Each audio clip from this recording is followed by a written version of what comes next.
Here we are at Seal Tingley Park by the Fraser River, but very soon this is actually on the lands of the Dene nations, and it has been returned to them, while it always was theirs, by the city of Quesnel, because there will be a cultural centre built here in the future, art and cultural centre, which will be in the hands of the First Nations.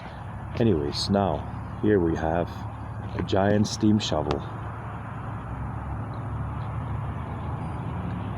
This was used in the 1800s for the gold digging and so on, because this is a very rich gold and mineral area. Now here I will read the sign here, or you may read it if you may. Steam shovel manufactured by Vulcan Iron Works Company, Toledo, Ohio. All the way from Ohio, founded in 1870. Steam excavator listed as 1¼ yard, 26-ton Little Giant. Exact date of manufacture is unknown, but resembles other makes of 1882. Two of these machines were brought in by the Caribou Hydraulic Mining Company for its bullion mine operation. They were recorded in the BC Mining Annual 1907. These machines were used to dig a trench from Spanish Lake to the bullion mine. The mine closed down in 1912 and has been reactivated a few times. The companion shovel is located at Cedar Point Park at Likely, BC. The city of Quesnel thanks the Likely Chamber of Commerce, Jack Ives, John McKelve, Bill Richter, and others who assisted in the recovery and the restoration of this artifact. City of Quesnel. So now we're going to go down for a walk to see the ice flows in the river. It's March 13th, 2022 today.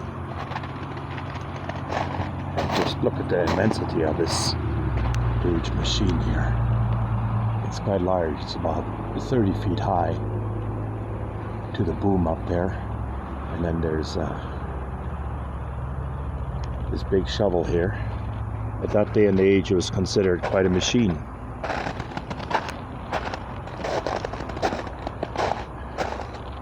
You can see in the very back, this is the whole mechanism here, how it works. And over there, you can see the steam kettle, where all the steam is actually made for running this whole machine. You use steam power in those days. And it would have been a coal kettle. Please do not climb or play on equipment. No, I won't be doing that.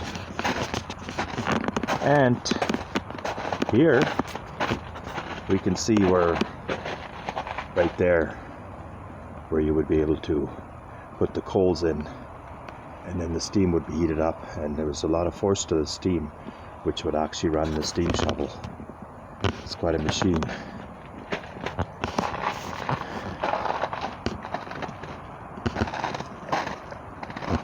In the far distance, you can actually see another one of those right there, the black thing there.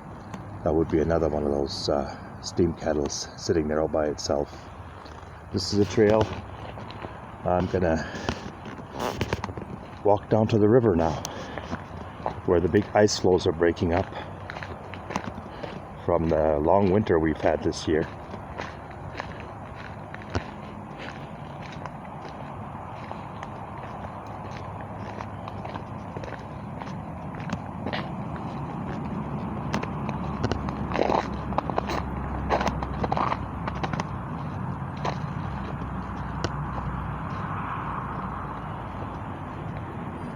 You can see all the ice that's been broken up already, and the river has cleared itself a channel.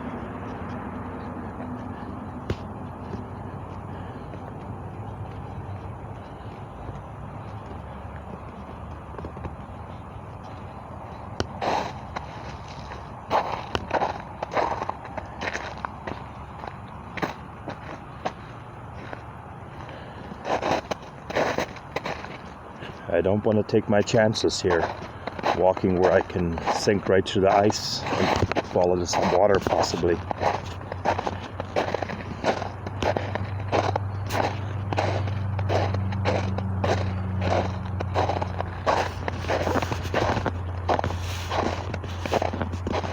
here we can see the ice shelves right there.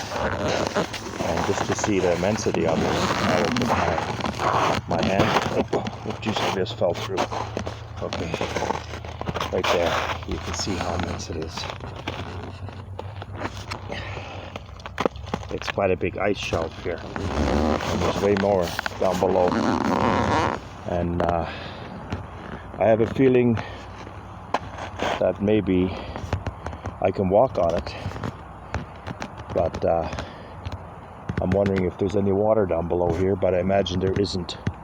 There usually isn't, so I will try to walk down to where that gravel bar is, just down below there.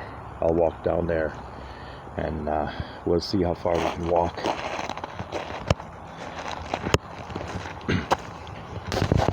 I'm on top of the ice now, right on top of the ice, walking here.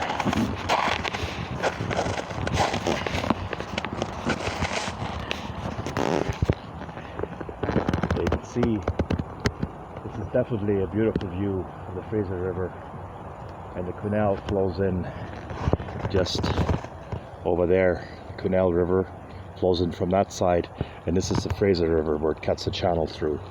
And I trust right here where I'm going to be walking, it's all ice here, ice shelves. I have to be very careful I don't fall through. I have to be quite careful.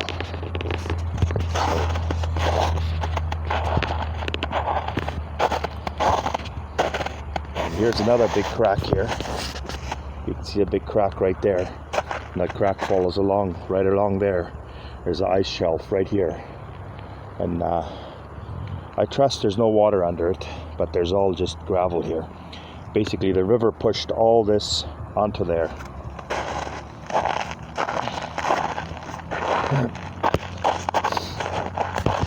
You can see my foot fits right into the crack.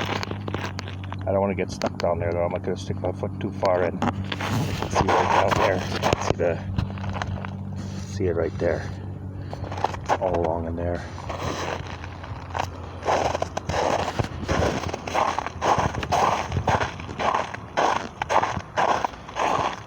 Gotta be careful here. Gotta be careful. It's all frozen here, gravel. And now you can see the power and the strength.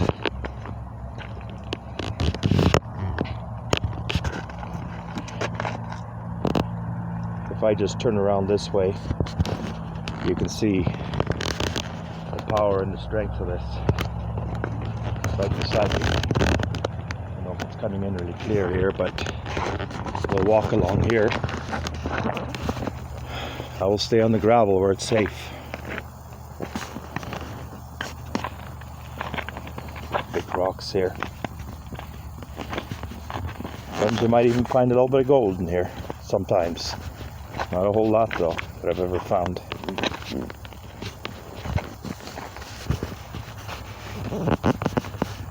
And of course I won't walk any further because I don't know if there's any water down there or if it's stable right in that area there.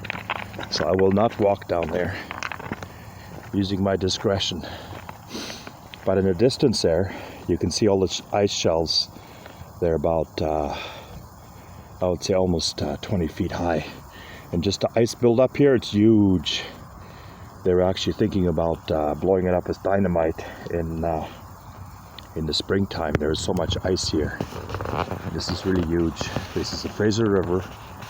Flows all the way down to Vancouver, all the way from the Rocky Mountains, from Mount Robson, which is the highest point in the Canadian Rockies. It flows all the way from up there. That's north. Going this way right there, it's all north. And there's a wooden bridge there. You can see the trestle there of the wooden bridge, the original wooden bridge. And the new bridge, the Johnston Bridge that was built there, and the original wooden trestle bridge, which was built in the 1920s. Before that,